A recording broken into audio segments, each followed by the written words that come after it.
以苏醒北和翻山的影片揭开序幕，教育局年终成果发表，强调教育之路工程未孤单，历年国小学生嘛坚决向前教育的每一个重要道路。感谢教育局点亮我们的启程，让每个孩子能在爱与希望中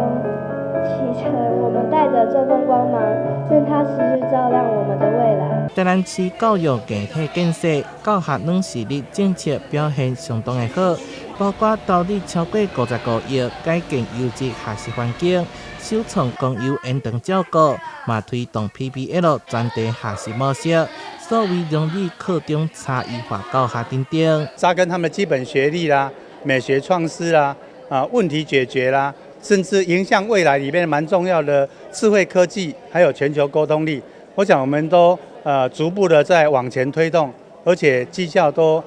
看得见，很多的县市也都相当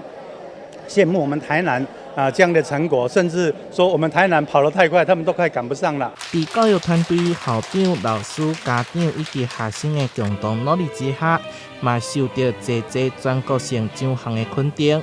不过，幼儿园常常发生违法的事件，让这些家长相当烦恼。